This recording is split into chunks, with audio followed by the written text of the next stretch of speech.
और अब world war की बात करेंगे, यानी भीषण चल रहे महायुद्ध की बात करेंगे। ट्रंप ने सोशल मीडिया पर ईरान को वार्निंग दी है। ट्रंप ने कहा कि ईरान को अमेरिका की शर्तों के आगे झुकना ही होगा।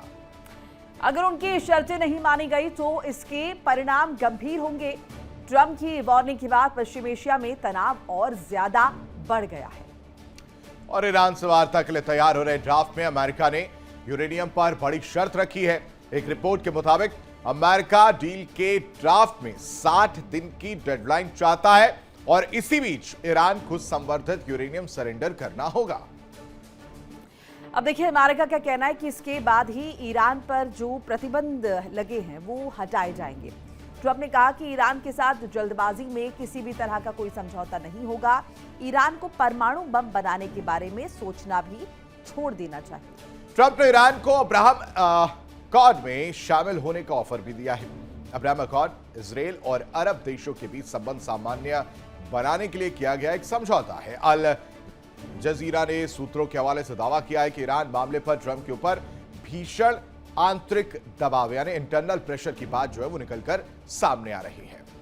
और इसके बाद कहीं ना कहीं उनका रुख बदल गया है। ट्रंप ने ईरान पर अचानक से प्रतिबंध हटाने से इनकार कर दिया और कहा कि डील के बिना ईरान की नाकाबंदी नहीं हटेगी।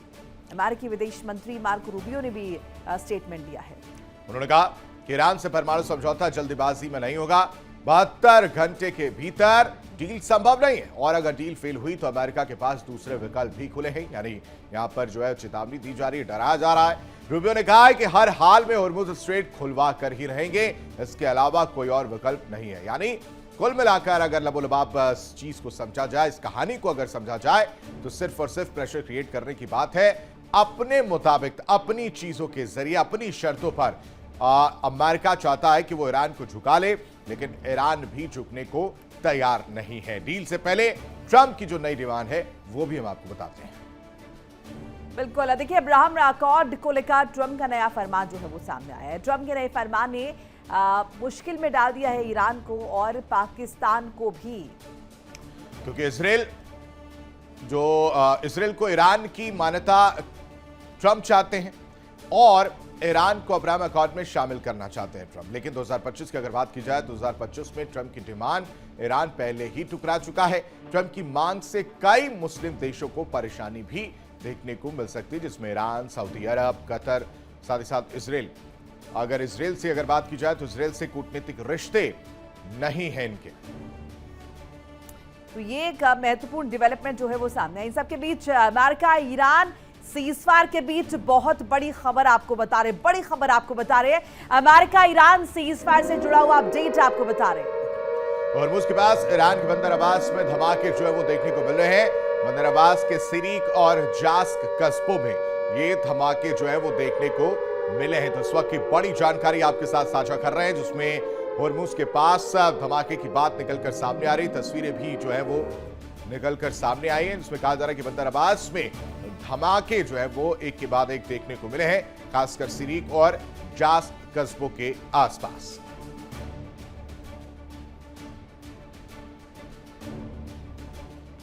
तो होर्मुज के पास ईरान के कई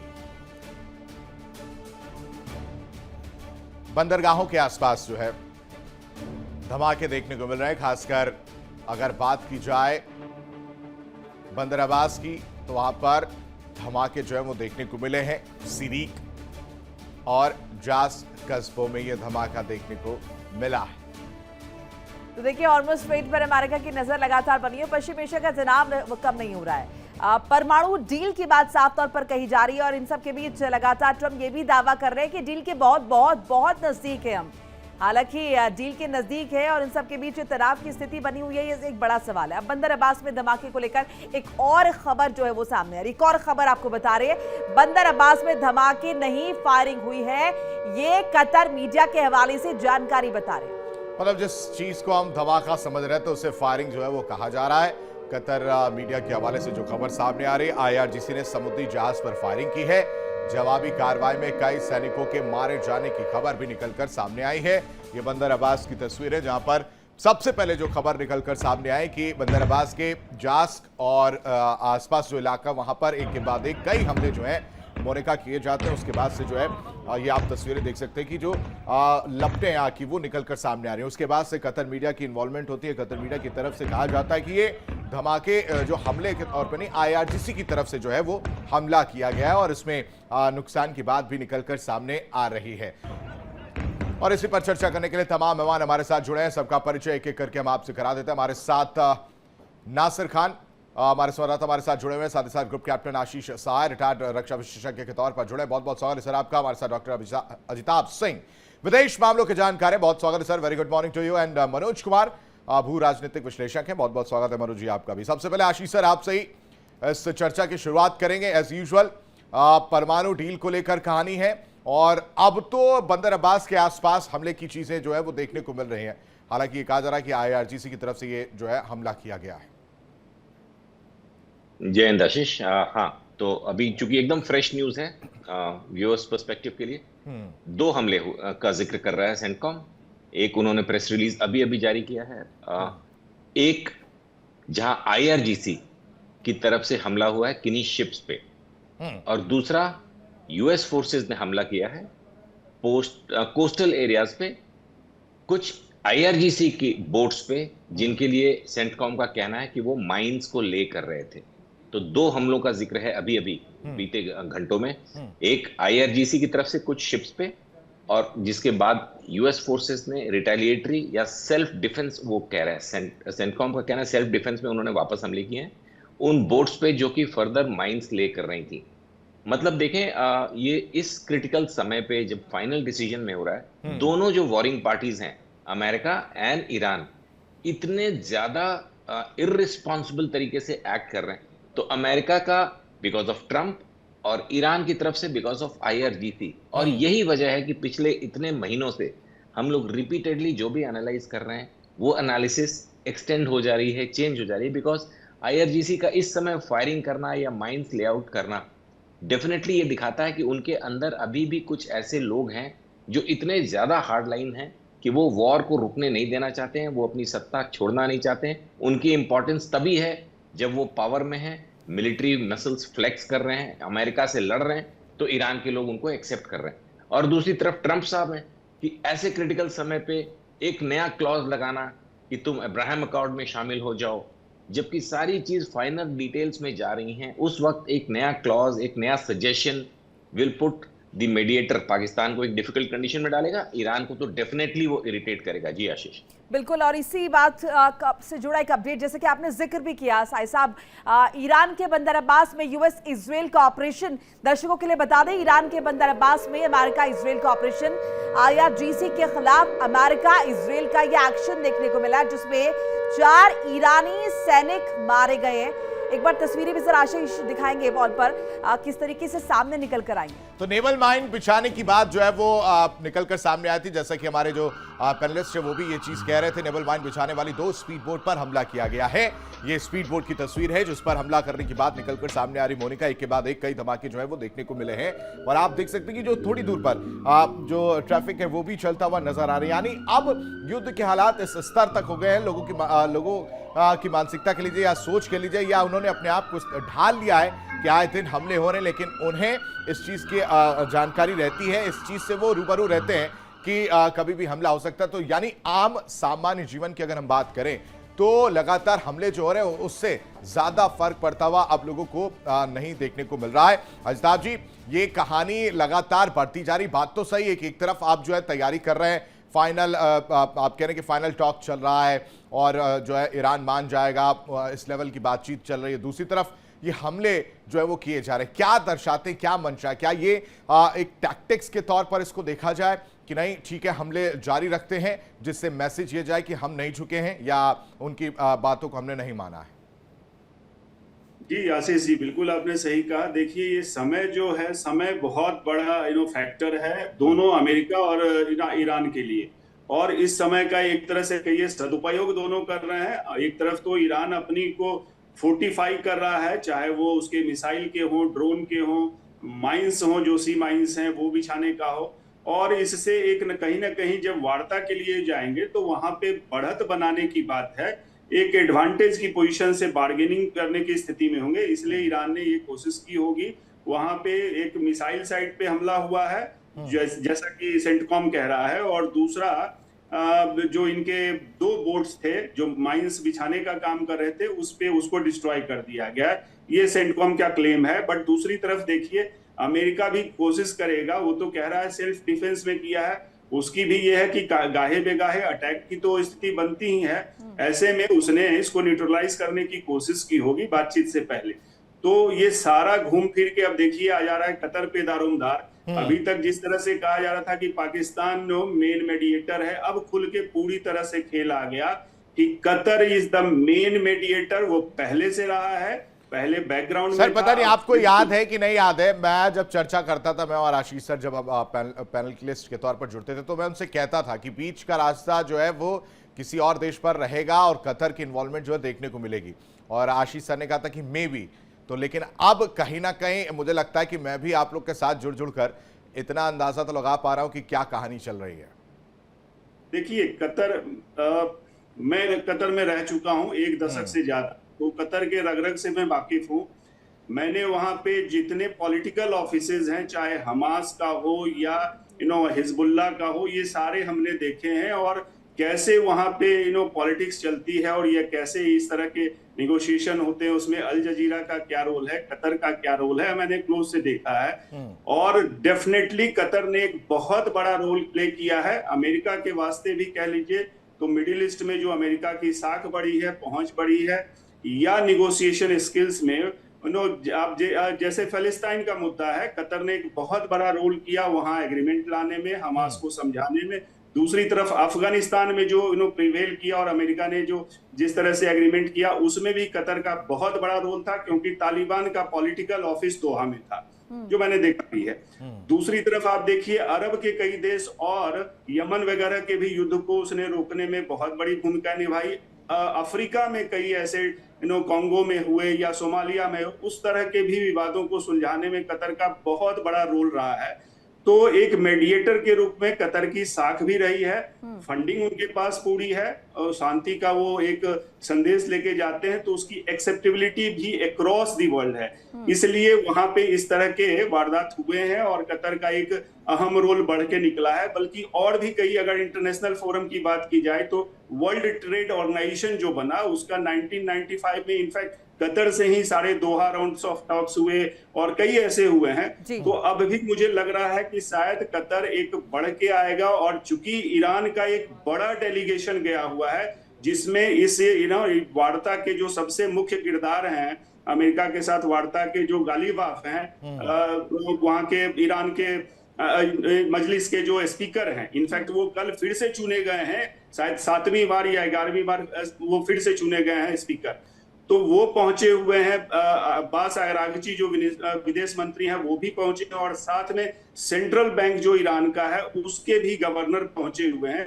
तो एक बड़ा डेलीगेशन है। और ये सारी चीजें जो एग्रीमेंट से रिलेटेड बातचीत है, चाहे वो फ्रोजन फंड का मामला है या न्यूक्लियर इनरिच्ड यूरेनियम को हैंडओवर करने का या उसको डिस्ट्रॉय, ये सारे मुद्दे वहां पे बातचीत हो रही है। जी, एक अपडेट जरा दर्शकों को बता रहे, डील की चर्चा के बीच ईरान को ट्रंप ने एक बड़ी धमकी जो है वो दे दी है। डील की चर्चा के बीच ईरान को धमकी ट्रंप की, ईरान से शानदार डील होगी या फिर अटैक हो जाएगा। ईरान के साथ डील नहीं हुई तो महायुद्ध होगा, ये भी ट्रंप ने कह दिया है।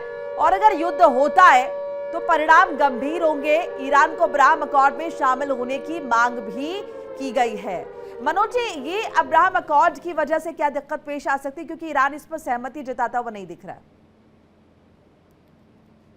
अब्राहम अकॉर्ड मुझे ऐसा लग रहा है कि बहुत ही एक पॉजिटिव डेवलपमेंट कह सकते हैं कि अगर अमेरिका सभी मिडिल ईस्ट कंट्रीज को परसुएट कर पाता है। हालांकि अभी जो है सिर्फ यूएई और बहरीन 2 ही अब्राहम अकॉर्ड का मेंबर है, तो मिडिल ईस्ट में हम लोग शांति एक्सपेक्ट कर सकते हैं। इसमें यह है कि आप इजराइल से जो है मिडिल ईस्ट कंट्रीज का नॉर्मली हम लोग देखते हैं कि इजराइल को मान्यता नहीं देता है, इजराइल को जो है समझता है कि वो दुश्मन देश है। जैसे हम लोग सऊदी अरब भी जो है इजराइल के साथ अच्छा संबंध नहीं है, पाकिस्तान भी जो है इजराइल को मान्यता नहीं दिया है, वो भी पाकिस्तान भी जो है वो उसको एक्सेप्ट नहीं करता इजराइल के डोमिनेशन को, खास करके मिडिल ईस्ट कंट्रीज में। तो एक मुझे ऐसा लग रहा है कि एक बहुत ही पॉजिटिव थिंग्स है अगर ऐसा होता है। अमेरिका अगर रियली पीस चाहता है मिडिल ईस्ट में, तो इस तरह का जो प्रस्ताव रखा गया है मिडिल ईस्ट कंट्रीज में, ये लॉन्जिविटी में हम लोग जो है पीस देख सकते हैं। लेकिन इसमें शामिल करना बहुत ही मुश्किल भी है, क्योंकि सभी कंट्रीज जैसे ईरान का ही ले लीजिए, वो सीधा वो एग्जिस्टेंस ऑफ नहीं, इजराइल अब्राहम अकॉर्ड से मनोज जी क्या मैसेज देने की कोशिश है? क्यों इतना बेताब नजर आ रहा है कि भाई साहब आप इसमें आइए, नहीं तो जान निकल जाएगी? मतलब क्या मंशा है? इसके बिना हम लोग शांति जो है मिडिल ईस्ट में एक्सपेक्ट नहीं कर सकते हैं, क्योंकि इजराइल को मान्यता देना, इजराइल के एग्जिस्टेंस को समझना और इजराइल के साथ ट्रेड करना, अब मान लीजिए अभी शांति भी अगर हो जाती है मिडिल ईस्ट में, ईरान मान भी जाता है, लेकिन वहाँ के लोग या शासनाध्यक्ष अगर इजराइल को एक्सेप्ट नहीं करेगा, तो फिर से जो है इसी तरह का युद्ध होगा। हम लोगों ने देखा कि इजराइल पे जो है टेररिस्ट अटैक भी जो है होते रहता है। तो मुझे ऐसा लग रहा है कि एक मान्यता प्राप्त करवाना सभी कंट्रीज़ को, और मुझे लग रहा है ये एक पॉजिटिव डेवलपमेंट है। इसको अगर ये कंटिन्यूटी इसी तरह का जितना जल्दी हो सके, मुझे लग रहा है कि ईरान और अमेरिका पे जो एक शांति का एक प्रेशर बना हुआ है कि जी। शांति बनाए रखिए इस एरिया में, उससे भी सबसे ज़्यादा बात ये भी है कि अब्राहम अकॉर्ड्स में सभी मिडिल ईस्ट कंट्रीज़ को शामिल करना, उसके बिना जो है हम लोग एक्सपेक्ट नहीं कर सकते हैं कि उस रीजन में जो है शांति हो। इस पर आपका कहते हैं कि डॉक्टर सिंह, अब्राहम अकॉर्ड को लेकर ईरान का जो पक्ष है, आपको लग रहा है कि ये इतना इजी होने वाला है? देखिए, बहुत अच्छा है कि ये अब्राहम अकॉर्ड का क्या एम एंड ऑब्जेक्टिव है। और पिछले एक सप्ताह से अगर देखा जाए तो राष्ट्रपति ट्रंप बार बार इस चीज को रेफर कर रहे हैं। उसके पीछे उनकी दो मंशा है, जो आशीष जी ने पूछा और आपने पूछा मोनिका जी, कि एक तो पॉलिटिकल एक्सेप्टेंसी इजराइल की दिलाना। आज देख लीजिए, 193 देश हैं यूनाइटेड नेशंस के, उसमें 163 देशों ने इजराइल को मान्यता दी हुई है। Iran was the second Muslim country in the world, तुर्की के बाद, जिसने इजराइल को मान्यता 1948 में ही दे दी थी। लेकिन 1979 में जब इस्लामिक रेजिम आई तो उसने इजराइल की मान्यता को खत्म कर दिया। प्रॉब्लम वहीं से शुरू हुई। तो आप देख लीजिए इतिहास क्या है। अभी अगर एक और चीज मैं ऐड करना चाहूंगा, जो इस्लामिक और अरबिक देशों की बात करते हैं तो सिर्फ 26 ऐसे देश हैं, 15 अरब लीग के देश और 7 इस ओआईसी के देश, नहीं 11 ओआईसी के देश, 15 अरब लीग के देश और 11 ओआईसी जो इस्लामिक कंट्रीज का जो ये ग्रुप है। सिर्फ ये 26 इस्लामिक एंड अरबिक देश ने ही अब इसको मान्यता इजराइल को एज ऑफ नाउ नहीं दी है। इसके अलावा 3 देश जो हैं, north Korea, Cuba and Venezuela, तो मात्र 29 देशों ने मान्यता नहीं दी है। अमेरिका की कोशिश है कि ये अरब के और इस्लामिक देश पता नहीं, बड़ा बहुत दिलचस्प ये कहानी है अब्राहम अकॉर्ड वाली भी, कि मैं तो ये समझ रहा था कि अब तो क्लियर होता भी लग रहा है कि इजराइल जो है वो अमेरिका के कंधे पर रखकर बंदूक तो चला ही रहा था, अब पूरी तरह से मुझे लग रहा है कि कंट्रोल करके अपनी चीजें मनवाने का काम कर रहा है। वापस लौटूंगा इसको और थोड़ा ब्रीफली मैं समझूंगा। एक बड़ी जानकारी जरा दर्शकों से साझा कर लेते। दोहा, ईरान का जो 3 सदस्यों वाला डेलीगेशन है वो पहुंच चुका है, ये बड़ी जानकारी सामने आ रही है। अब यूएस ईरान समझौते का ड्राफ्ट दोहा में तैयार होगा। 14 पॉइंट के फाइनल ड्राफ्ट की तैयारी में है Iran. Hormuz enriched uranium freeze पर बात मुमकिन हो सकती है। समझौते पर सहमति बनी तो 60 दिन में फिर से बात होगी। तो ये एक बड़ी जानकारी जो है निकलकर सामने रही। नासिर, क्या इंफॉर्मेशन इस बाबत दोहा पहुंचा है ईरान का ये डेलीगेशन? आप क्या समझे कि बातचीत बहुत पॉजिटिव डायरेक्शन में जा रही है? जी देखिए, जो कल तक कहा जाता था कि बैकडोर जो है बातचीत हो रही है, वो अब लोगों के सामने खुल के आ रही है कि कतर जो है पहले से ही बैकडोर जो है पीस चाहता था। लेकिन अब जो ईरान की डेलीगेशन वहां पे पहुंची है, फिर से एक बार जो है पीसफुल डेवलपमेंट मानी जाती है पूरे मिडिल ईस्ट में। कहीं ना कहीं आशंका ये जताई जा रही है कि अब जो है जंग खत्म हो जाएगी। जो सिचुएशन बनी हुई है मिडिल ईस्ट में, स्पेशली यूएस, ईरान और इजराइल के बीच में, वो खत्म हो सकती है। क्योंकि हमने देखा लगातार कतर में, दोहा में जो बातचीत होने वाली है, इसमें कई सारे टर्म्स एंड कंडीशंस पे बात की, जो बातचीत आज तक फेल हुई, जिसमें पाकिस्तान का बताया जाता है कि मेन मीडिएटर है, उनकी तरफ से जो बातचीत फेल हुई। हमने इससे पहले भी कहा कि जो बातचीतें फेल हुई उसके लिए थिंक टैकर होना चाहिए और एक्सपीरियंस्ड और नॉलेजेबल जो कंट्रीज है, जो लोग हैं, वो होने चाहिए। जो बातचीत उनसे नहीं हो पाई, जो बातचीत बिगड़ गई, उनमें कुछ थिंक टैकर्स होने चाहिए जो वो बातचीत संभाल सकते हैं और कुछ टर्म्स एंड कंडीशंस पे देखिए दोनों कंट्रीज को आपस में कॉम्प्रोमाइज कर लेना, या तो ईरान को भी कर लेना, यूएस को भी कर लेना। देखिए जो आज तक हमने देखा कि ईरान भी झुकने वाला नहीं था कुछ स्टेटमेंट से, कुछ कंडीशंस पे, और वही अमेरिका भी झुकने वाला नहीं था, लेकिन अब वो समय है नहीं। अब दोनों को कहीं ना कहीं थोड़ा सा कॉम्प्रोमाइज करना पड़ेगा, और अगर मिडल ईस्ट में पीस आती है तो अमेरिका को भी कहीं ना कहीं थोड़ा सा झुकना पड़ेगा। और उसके साथ साथ ईरान जो हरदर्मी लगा के बैठा हुआ था, जो लगातार कहता था कि हम हर की चुनौती के लिए सामने के लिए तैयार है, लेकिन आज उनका दोहा जाना, कतर के साथ बात कर लेना, कुछ ड्राफ्ट जो है वो सामने डाला, उससे कहीं ना कहीं लगता है कि ईरान भी चाहता है कि अब पीस आना चाहिए। जो ये सिचुएशन बनी हुई है इसका खात्मा होना चाहिए। जैसे पहले पूरे विश्व में अमन था, पीसफुल एटमॉस्फेयर था, वही एटमॉस्फेयर फिर से लौट आना चाहिए। लेकिन उसके बाद भी अगर देखा जाएगा अमेरिका की तरफ से या डोनाल्ड ट्रंप की तरफ से फिर से ऐसे स्टेटमेंट सामने आ रहे हैं जिसमें धमकी भी दी गई है, जिसमें एक थ्रेट भी दिया गया है कि बिल्कुल, एक यूरेनियम बड़ी को आपको जानकारी जो है सामने आ रही, हमारे जरा हवाले साझा कर लेते हैं। इस वक्त ये बड़ी खबर है क्योंकि ईरान के एनरिच यूरेनियम को लेकर ये जानकारी सामने आ रही, जिसमें एनरिच्ड यूरेनियम को ट्रांसफर करने को तैयार ईरान नजर आ रहा है। चीन को ट्रांसफर करने को तैयार है ईरान। और ये जो जानकारी आपको बता रही है सऊदी अरब की मीडिया के हवाले से बड़ी खबर आ रही है। तेहरान ने आधिकारिक पुष्टि नहीं की है, लेकिन अगर ऐसा है तो ये बहुत बड़ी खबर हो जाती है। एनरिच्ड यूरेनियम को ट्रांसफर करने को ईरान तैयार है और चीन को ट्रांसफर करने के लिए ईरान तैयार है। ये जानकारी जो है निकलकर सामने आ रही है। तेहरान ने आधिकारिक पुष्टि नहीं की है, लेकिन इंफॉर्मेशन आ रही है एनरिच्ड यूरेनियम को ट्रांसफर करने को तैयार ईरान, और चीन का नाम इस दफा जो है सामने। इससे पहले हमने देखा था कि रशिया इसके लिए तैयार है, अमेरिका लगातार ये कह रहा है कि हमें सौंप दो। अब चीन को ट्रांसफर करने की बात जो आ रही है, साई साहब एक कमेंट इस पर। जी, अगर my memory serves me right Monica, तो हफ्ते पहले या कुछ इस तरह के टाइमलाइंस के पहले ट्रंप ने इंडिकेट किया था कि ये जो सेंट्रीफ्यूज है इफ्शहान में हो या उनके 3-4 जगहों पे जहां पे सस्पेक्टेड है कि यूरेनियम रखे हुए हैं सेफ, उसको निकालने की क्षमता या तो अमेरिका में है या चाइना में है। ये वर्ड हफ्ते 10 दिन पहले ट्रंप ने यूज किया था, and that was a big indicator कि चाइना के साथ भी इस तरह की कुछ बातें चल रही होंगी। दूसरा एक जो पॉजिटिव साइन कल के उनके वक्तव्यों में ट्रंप के दिखा था कि पहली बार उन्होंने इस एनरिच्ड यूरेनियम से संबंधित कुछ टेक्निकल बातें की थी। अदरवाइज वो कह रहे थे हम न्यूक्लियर डस्ट हम निकाल सकते हैं, ईरान के साथ निकाल सकते हैं, अगर वो नहीं मानेंगे तो हम खुद निकाल लेंगे। वो ऑफेंसिव स्टेटमेंट था। कल पहली बार उन्होंने कुछ मेजर्ड वर्ड्स का यूज किया, जहां उन्होंने बोला कि इसको निकालना है, फिर इसको डिस्ट्रॉय करना है, और ये हम IAEA के ओवरसाइट में मतलब उनके नजरों के सामने कर सकते हैं, किसी दूसरी जगह पे कर सकते हैं। तो ये मेजर था कि अब वो निटी ग्रिटीज को समझ रहे हैं, वार्ता होने के चांसेस हैं, काफी करीब हो गया। 2 अलग अलग मुद्दों पे हमको समझना पड़ेगा दर्शकों को। एक है टॉक्स का मुद्दा, एक है डील का मुद्दा। तो अभी भी हम टॉक्स पे ज्यादा कंसंट्रेट कर रहे हैं कि कहां होगा, चाइना में या इस्लामाबाद में या दोहा में। डील क्या होगा वो ट्रंप अभी किसी को नहीं बता रहे हैं। और उन्होंने शुरू में ही एक कल के शुरू में एक स्टेटमेंट और दिया था, डिफेंसिव स्टेटमेंट था, कि लोग अभी से क्रिटिसाइज कर रहे हैं हमारी डील को, जबकि उन्हें कुछ नहीं पता इस डील में क्या है, और ये बाइडेन टाइप की डील नहीं होगी, अच्छी डील होगी। इसका मतलब कि कुछ सरप्राइज एलिमेंट्स थे।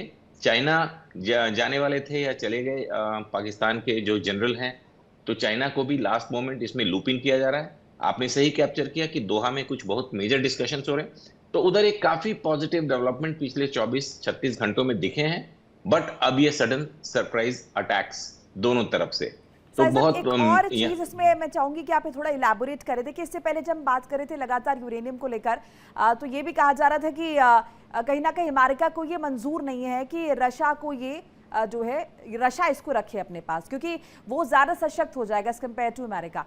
सो अब अगर यहाँ पर चाइना की बात आ रही है तो क्या वो इनसिक्योरिटीज अमेरिका को नहीं होंगी? हाँ, उसका रीजन है जैसा कि पुतिन ने, let us go by the serious talks, तो पुतिन ने स्पेसिफिकली ब्लैक एंड व्हाइट में बोला था कि China Russia is ready to accept the uranium, Iran is ready to hand it over, और फिर ये भी बोला था कि हम पहले भी एक बार एक्सेप्ट कर चुके हैं, आ चुका है। और ये सारी डील अमेरिका की जो डील मेकिंग बॉडी थी, विटकॉफ का या उसका नाम नहीं लिया था पुतिन ने, बट उन्होंने बोला था कि नेगोशिएटिंग टीम ने भी इस मामले को एक्सेप्ट कर लिया था कि ये यूरेनियम रशिया आ जाए, लेकिन ये सब होने के बाद लास्ट मोमेंट पे अमेरिका विड्रॉ कर गया। क्यों विड्रॉ कर गया? क्योंकि कल को अगर अमेरिका को रशियन ऑयल पे फिर से सैंक्शंस लगाने हैं तो रशिया के पास एक बार्गेनिंग पावर हो जाएगी ये यूरेनियम लेके। इस वजह से लास्ट मोमेंट उन्होंने कुछ विड्रॉ किया था इस प्रपोजल से, और फिर चाइना का रोल शुरू हुआ था जो कि शायद अमेरिका को भी एक्सेप्टेबल था आफ्टर ट्रम्प्स विजिट। बहुत मेजर डेवलपमेंट कल हुई है कि ट्रम्प ने ताइपेई को, ताइवान को जो $14 बिलियन का मिलिट्री हार्डवेयर देना था उसको रोक दिया है। अगर आशीष आपको याद हो, इस पे हमने चर्चा की थी कि ट्रम्प ने जाते समय वापस बीजिंग से जाते समय एयरफोर्स वन में स्पेसिफिकली बोला था कि I have not signed it. जब एक रिपोर्टर ने पूछा था कि आप ताइपेई को क्यों दे रहे हैं इतना ज्यादा गोला बारूद चाइना के लड़ने के लिए, तो वो कल हो गया है, एक मेजर चीज था। तो ये यूरेनियम, वापस मुद्दे पे आते हैं, यूरेनियम का चाइना जाना बहुत पॉसिबल है क्योंकि ट्रम्प ने भी इंडिकेट किया था और अब एक्सॉसिस भी ये मेरे ख्याल बता रहा है, और दोहा इसमें बहुत पॉजिटिव रोल प्ले करेगा। लेकिन आज ये भी इनपुट है आशीष कि तेहरान के भी साउथ में कहीं कुछ एक्सप्लोजन्स हुए हैं। ये सब चीजें अभी व्हेन वी आर टॉकिंग उस वक्त चल रही हैं, तो हमें थोड़ा वेट करना पड़ेगा कि ये कैसे अनफोल्ड करता है। और इनसिक्योरिटी का मैं जिक्र करूंगी डॉक्टर सिंह, हम लगातार ये भी देख रहे हैं कि अब ये भी बातें आ रही हैं कि कहीं गद्दाफी जैसा हाल ना हो जाए, वैसी स्थितियां लीबिया जैसी जो है वो यहाँ पर ना दोहराई जाए ईरान में। अगर ईरान अपना यूरेनियम दे देता है और उसके बाद अमेरिका विश्वासघात करता है, सो ये भी एक बड़ा पेच है विश्वास करना, क्योंकि अमेरिका जो कह रहा है, जो कर रहा है, उसकी कथनी करनी में, और जैसे कि भी साहिब साहब ने जिक्र किया कि डोनाल्ड ट्रंप कह रहे हैं कि भाई उस डील के बारे में तो किसी को पता नहीं है। सो एक्चुअली उनकी मंशा पर सवाल है। आप एक तरफ से पोस्ट करते हैं जहां पर आप ईरान के नक्शे पर अमेरिका का झंडा पुट्रे कर देते हैं, फिर आप वो बम वाली तस्वीरें पोस्ट करते हैं। सो एक्चुअल में आप चाहते क्या है? ईरान अगर अपना संवर्धित यूरेनियम दे देगा तो उसके पास फिर बचेगा क्या? देखिए, ईरान की भी मजबूरी है, पहले भी वो दे चुका है, और जो एनपीटी जो परमाणु अप्रसार संधि है 1968 में ईरान ने उसको एक्सेप्ट किया था, साइन किया था 1968 में। 1970 से परमाणु अप्रसार संधि को उसने लागू किया है, तो ईरान तो इससे भाग ही नहीं सकता। कानूनन उसने एनपीटी अप्रसार संधि को लागू किया हुआ है। दूसरी तरफ अभी यूनाइटेड नेशंस में 11वां रिव्यू मीटिंग हुई थी एनपीटी की, उसमें 191 जो एनपीटी के मेंबर हैं, जो सिग्नेटरी हैं, ईरान भी है, इन सबों ने वहां पे यूनाइटेड नेशंस में ये बात हुई कि कैसे इसको आगे बढ़ाया जाए, और ईरान की वजह से ही इनफैक्ट अभी सर्वसम्मति नहीं बन पाई, कंसेंसस नहीं बन पाया, वो एक जो कहते हैं ज्वाइंट स्टेटमेंट वो नहीं निकल पाया। तो ईरान इस उहापोह में है कि कैसे इसको डील किया जाए। निश्चित रूप से चाइना का जो नाम निकल के आ रहा है, चाइना पे उसकी रिलायबिलिटी ज्यादा है, रूस से भी ज्यादा है बल्कि मैं कहूंगा, क्योंकि पिछले इतिहास में रूस से ईरान की खटर पटर होती रही है। तो चाइना में ले जाना संभव है, चाइना पे भरोसा भी है। ईरान अभी देख लीजिए, पाकिस्तान के दोनों चंगू मंगू आप कह लीजिए, दोनों अभी चाइना पहुंचे हुए हैं, तो वहां बातचीत चल रही होगी, और ऐसा पहले हो चुका है। और मैं और थोड़ा पीछे ले जाना चाहूंगा, 1994 में जब यूएसएसआर 1991 में टूट गया, तो 1994 में यूक्रेन का और कजाकिस्तान का, दोनों का न्यूक्लियर मटेरियल जो इनरिच्ड मटेरियल था यूरेनियम का, उसको शिफ्ट किया गया था। तो ऐसे इंस्टेंसेस भी हैं, हालांकि ये खतरनाक भी होता है क्योंकि रेडियो एक्टिव मटेरियल है, बट ऐसी संभावना दिख रही है। मुझे लगता है ज्यादा जो ट्रंप अब जोर दे रहे हैं कि ईरान के अंदर ही, देखिए ट्रंप भी थोड़ा पीछे जा रहे हैं, पहले तो वो कह रहे थे अमेरिका को दो, अब वो पीछे जा रहे हैं, और कल स्टेटमेंट दिया कि ईरान के अंदर ही उसको ब्लेंडिंग की जा सकती है। डाउन ब्लेंडिंग एक प्रोसेस होता है जिसमें उसको बम, न्यूक्लियर वेपन्स से नीचे लाके उसको पीसफुल एनर्जी पर्पस के लिए यूज किया जा सकता है। तो डाउन ब्लेंडिंग या उसको डाइल्यूट किया जा सकता है, हो सकता है ईरान के अंदर भी वो हो जाए, तो चाइना को ले जाने की भी जरूरत नहीं होगी। तो ये परमुटेशन कॉम्बिनेशन अभी चलेगा। यानी कि मनोज जी, अभी अगर स्थिति देखें तो किसी भी तरीके से ईरान को इसमें कोई गुरेज होता हुआ नजर नहीं आ रहा, ये समझे? सही, जब से वार शुरू हुआ है, स्टार्टिंग के 9 डेज में फरवरी 28 के बाद जो जिस तरह से IGRC ने जो है रिट्रीट किया, और जिस तरह से जो अमेरिकन साइट्स पे जो है उन्होंने हमला किया, उससे जो है अमेरिका जो है नॉर्मली देख रहे हैं कि कंट्रोल में आ गया है। लेकिन इस वार्ता को लेकर के अभी जो है ठोस जो है प्रपोजल अमेरिका साइड से नहीं आ रहा है। सिर्फ हम लोग देख रहे हैं कि अमेरिका जिस तरह से किसी न किसी रूप में धमका धमका करके जो ईरान को टेबल पे लाता है, और कोई भी ईरान के जो भी प्रपोजल्स हम लोगों ने देखा कि 2-3 प्रपोजल्स जो है ईरान के साइड से भी गया, ट्रम्प के साइड से भी 2-3 प्रपोजल गया, अमेरिका के थ्रू पाकिस्तान के थ्रू पहुंचाया गया, लेकिन उसका अभी तक जो है कोई कंक्रीट जो है एग्रीमेंट नहीं हुआ है। ऐसा लग रहा है कि 60 डेज का सीज फायर और बढ़ाने का मतलब ये है कि अमेरिका और टाइम लेना चाहता है, और सोच रहा है कि ईरान का इकोनॉमिक और कंडीशन खराब किया जाए, या कोई सेकेंड लेवल लीडरशिप जो है ईरान में किसी न किसी रूप से अगर तैयार हो जाता है तो अमेरिका के लिए जीत हो सकता है। और जिस तरह से हम लोग देख रहे हैं कि अमेरिका जो है डील जो करना चाह रहा है, वो बोल रहा है कि हम बराक ओबामा के साथ जो डील हुआ था ईरान का उससे हम ज़्यादा करेंगे, लेकिन अभी वैसा कुछ दिख नहीं रहा है। जिस तरह से हम लोग अनरिच्ड यूरेनियम की भी हम बात कर रहे हैं, तो ये भी अभी तक ईरान तैयार नहीं है अभी तक भी कि हम किसी थर्ड कंट्रीज को देंगे। हालांकि थर्ड वर्ल्ड कंट्रीज के बारे में बताया जा रहा है, हो सकता है कि अमेरिका तैयार ना हो कि आप इनरिच्ड यूरेनियम जो है वो चाइना को दे, चाहे रशिया को दो, हो सकता है कोई छोटा सा कंट्री हो वहाँ पे इनरिच्ड यूरेनियम अपना वो देश दे दे और IAEA के निगरानी में रहे। तो जिस तरह से हम लोग देख रहे हैं कि ट्रम्प का शुरू से ही इस युद्ध में जीत के साथ हटने का इरादा रहा है, लेकिन अभी तक तो कुछ दिख नहीं रहा है। और हम लोग देख रहे हैं कि जैसे अब्राहम अकॉर्ड्स ये भी अगर सक्सेसफुल हो जाता है तो अमेरिका के लिए कुछ कहने के लिए अमेरिकन लोगों के लिए होगा कि मैंने सभी मुस्लिम कंट्रीज़ को अब्राहम अकॉर्ड्स में ला करके हम रीजन में पीस लाने की कोशिश की है और पीस होगा। तो ये भी ऐसा लग रहा है, जिस तरह से पाकिस्तान में हम लोग देख रहे हैं कि इजराइल को पता नहीं, अमेरिका लेकिन ने ये पच पाएगा नहीं पच पाएगा, इस पर रिएक्शंस लेंगे। नासिर का रुख कर लेते हैं। नासिर भी कड़ी धूप में बेचारे खड़े हैं सुबह से ही। नासिर, अगर अपडेट्स की बात करें तो लगातार सिर्फ कहानी एक ही निकल रही है कि आप मेरे सामने झुक जाओ, मैं आपके सामने झुक जाता हूं।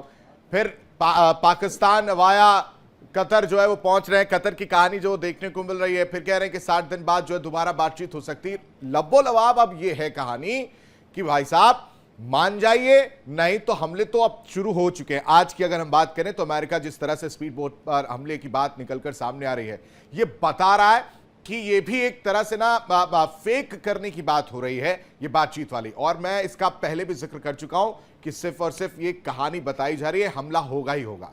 कैसे देख पा रहे हो नासिर इस चीज को? बिल्कुल, देखिए आशीष, ये स्टेटमेंट जो है अभी एक साइड से है, लेकिन ऑन ग्राउंड रियलिटी की अगर हम बात करें, ऑन ग्राउंड चेक की अगर हम बात करेंगे, जो चीजें बताई गई है अगर वो देखा जाएगा ग्राउंड पे, वो कहीं दूर दूर तक दिखाई नहीं दे रही है। देखिए, टर्म्स एंड कंडीशन सेम है, चाहे पाकिस्तान मीडिएटर कर रहा है या अब जो है कतर मीडिएट वो कर लेंगे, तो दोनों तरफ से टर्म्स एंड कंडीशन वही सेम है। ईरान पहले से ही यूरेनियम हैंड ओवर करने के लिए तैयार नहीं था, उस लिहाज से पहली ऑफिशियल स्टेटमेंट्स उनकी तरफ से आ रही है। अभी जो कह रहे हैं कि चाइना को हैंड ओवर करने के लिए तैयार है, लेकिन ये जो सऊदी अरेबिया की तरफ से ये बात कही गई है, लेकिन जब तक इसकी पुष्टि खुद ईरान नहीं करेगा तब तक ये बात मानी नहीं जाएगी।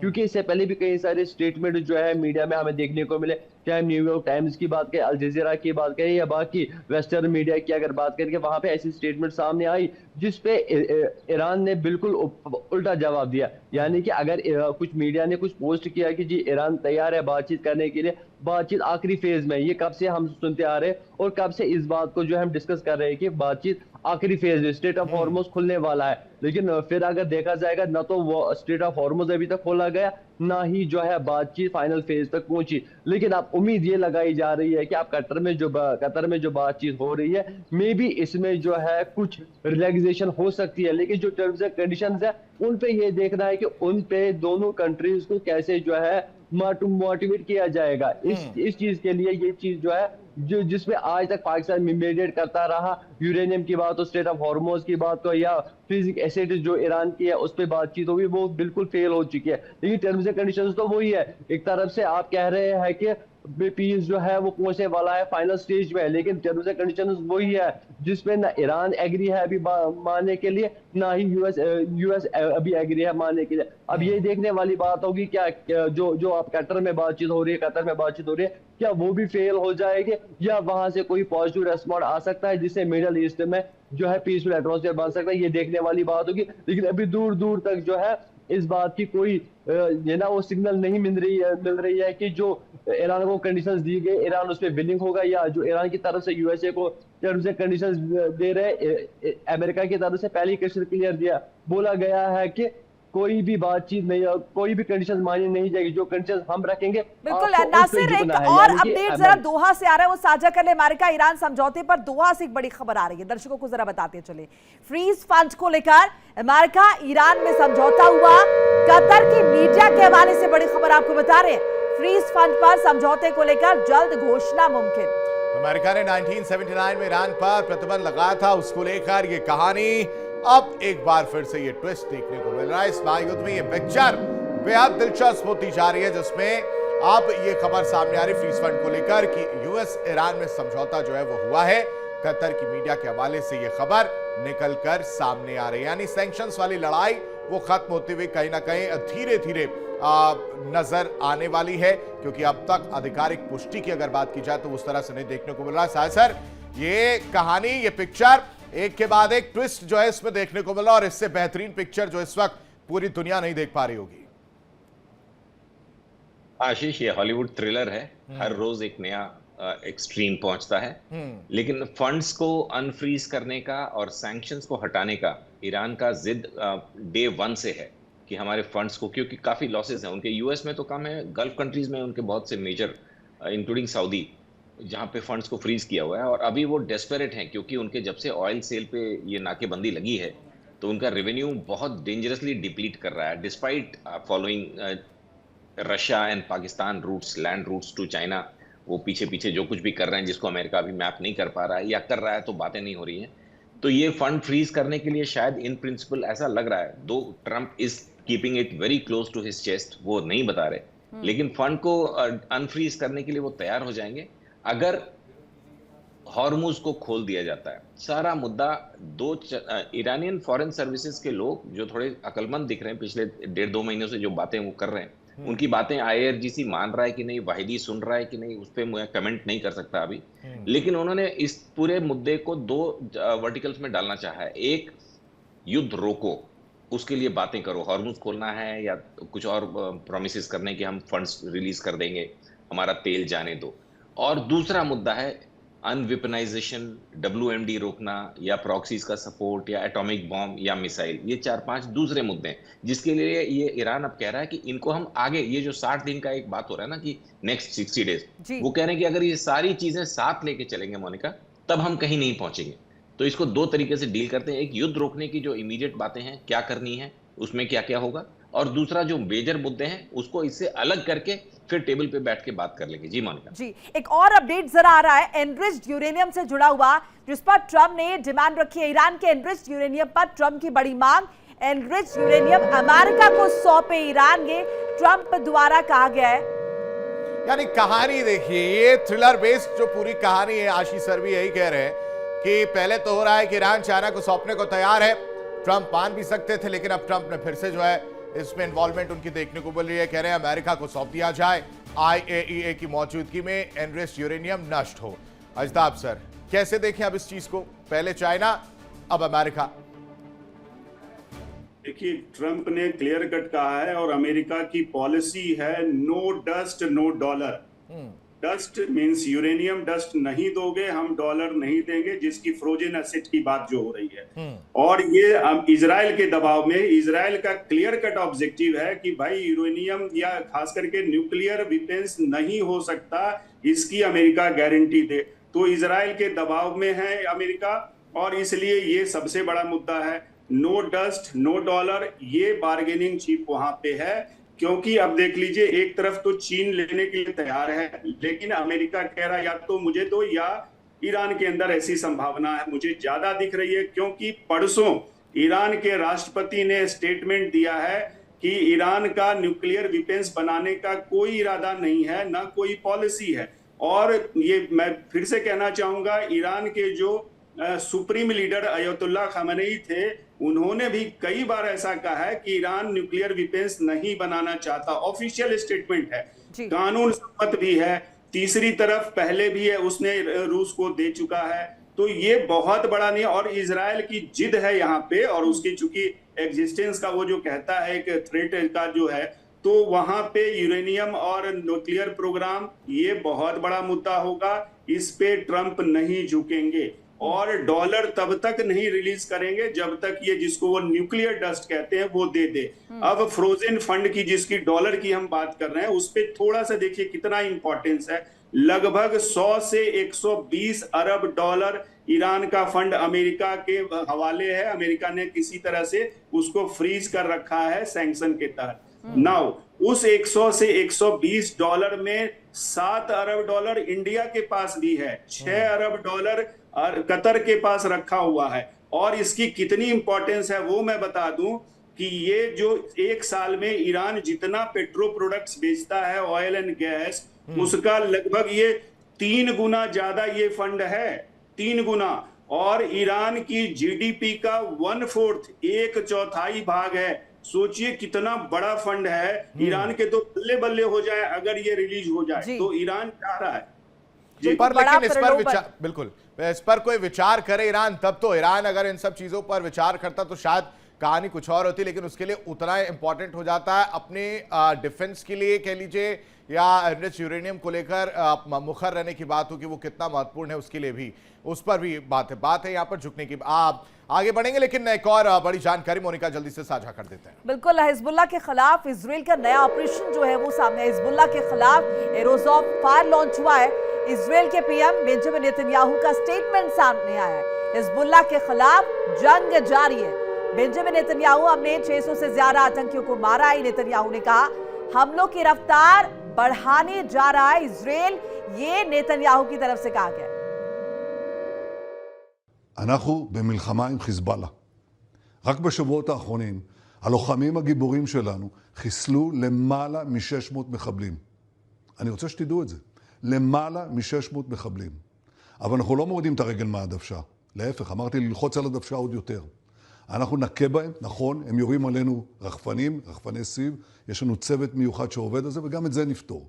בינתיים אתם מגלים חוסן, אני רוצה לברך את תושבי הצפון, חוסן שמעורר השראה אצל כולנו.